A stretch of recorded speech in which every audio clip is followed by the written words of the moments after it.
Today we talk about box model in CSS. Box model आखिरकार CSS में होता क्या है, आइए देखते हैं. In CSS, every element like div, paragraph, heading is treated like a box. कह रहा है कि div में आप जो पैराग्राफ बनाए, हेडिंग बनाए या div बनाए, वो एक बॉक्स की तरह ट्रीट किया जाता है CSS में. और इसका जो है, this box has 4 main part. और इस बॉक्स जो होता है उसके 4 मेन पार्ट होते हैं. अब आपको ये समझ में नहीं आ रहा कि ये बॉक्स क्यों बोल रहा है और 4 क्या पार्ट होता है. ठीक है ना. तो सपोज कीजिए हमने एक हेडिंग किया गया है. अभी नहीं समझ में आ रहा है, समझ में आएगा. पहले थोड़ा नीचे चलो. सपोज कीजिए कि हमने एक हेडिंग क्रिएट किया है. ठीक है. H1 हमने एक हेडिंग दिया है. ठीक है.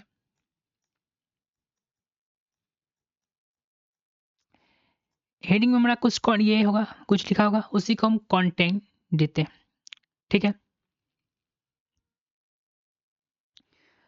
बॉक्स से जो कंटेंट की दूरी होती है, ठीक है, बॉक्स से जो कंटेंट की दूरी है, यानी कि इससे ये बॉक्स कंटेंट हमारा यहाँ तक है, तो यहाँ बॉक्स है. वहाँ हमने देखा है कि हेडिंग जो हो गया, हेडिंग हो गया, पैराग्राफ हो गया, डिव जो हो गया, वो जो भी कंटेंट उसके अंदर आप लिखते हैं, CSS जो है उसको एक बॉक्स में डिवाइड करता है. ठीक है. और उस बॉक्स के 4 मेन लेयर होते हैं. एक तो आप देखिए कंटेंट है. ये बॉक्स जो होता है वो इमेजिनरी बॉक्स होता है. मैं अभी हर चीज़ समझाऊंगा. अब पहले इतना समझो कि कंटेंट जो हमने लिखा है, हेडिंग में कुछ कंटेंट लिखा होगा, वो बॉक्स जो इमेजिनरी बॉक्स जो क्रिएट किया है CSS ने, जो हम देखेंगे अभी, ये इमेजिनरी नहीं है, मैं समझाने के लिए बोल रहा हूँ. तो कंटेंट से इस बॉक्स की दूरी को हम लोग पैडिंग कहते हैं. ठीक है. और इससे ये जो मार्जिन जो होता है वो मेन आपका स्क्रीन हो गया. सपोज कीजिए कि हम हेडिंग दिए, तो कंटेंट से स्क्रीन का जो दूरी होगा उसको मार्जिन कहेंगे. या सपोज कीजिए कि एक और यहाँ कंटेंट है. ठीक है ना. यहाँ पे एक और हमने कंटेंट बी ब्रेक, यहाँ पे एक और हमने हेडिंग दिया है. ठीक है ना. तो इसमें इसका भी कंटेंट होगा, इसका भी पैडिंग होगा. ठीक है. तो पैडिंग से इस कंटेंट की दूरी को भी हम लोग मार्जिन कहते हैं. सबसे पहले हम CSS में आते हैं, VS कोड में आते हैं. यहाँ पर हमने एक क्रिएट किया है. सबसे पहले मैंने दिया है हेडिंग H1 लिया. This is the heading box, okay हमने लिखा है.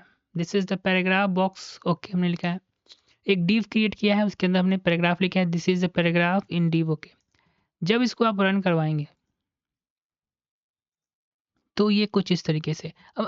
मैंने कुछ ऊपर एक लाइन पढ़ा था यहाँ, कि मैंने एक लाइन पढ़ा था और उसमें गए क्या बोल रहा है बे? तो ये मैंने कहा है कि एवरी CSS एलिमेंट हो, डिव हो, पैराग्राफ हो, H1 हो, वो 4 मेन पार्ट्स में, जैसे हमने डिस्कस कर लिया. ठीक है. वो बॉक्स में डिवाइड होते हैं. जैसे ही मैं यहाँ पर इंसेक्ट करके ये से करूँगा, तो यहाँ पर देखो आपको ये बॉक्स दिख रहा होगा. ये बॉक्स आपको दिखाई दे रहा होगा. ये हमारा कंटेंट भाग हो गया, ये पैडिंग हो गया, और यहाँ स्पेस जो देख रहे हैं, ये स्पेस स्क्रीन से मार्जिन हो गया. ठीक है. उसी तरीके से हम पैराग्राफ आते हैं तो पैराग्राफ का भी बॉक्स दिखाई दिया होगा. डिप पर आते हैं तो डिप पर भी बॉक्स दिखाई दिया होगा. ठीक है. तो हम ये क्यों जाने, ये तो बात का टॉपिक है. पहले इतना समझो कि बॉक्स तुमको दिखाई दिया. ठीक है. अब बिना इंस्पेक्शन के किस तरीके से हम इस बॉक्स को देख सकते हैं, इसके सबसे अच्छा तरीका है, हम लोग बैकग्राउंड सेट कर देते हैं. इसके लिए हम CSS पर चलते हैं यहाँ और ये हटाते हैं. और यहाँ पे क्लास हम इस्तेमाल करते हैं डॉट क्लास का नाम रख देते हैं HEADING। हेडिंग के लिए हम लोग कर रहे हैं, हेडिंग के लिए पैराग्राफ बैकग्राउंड सेट करते हैं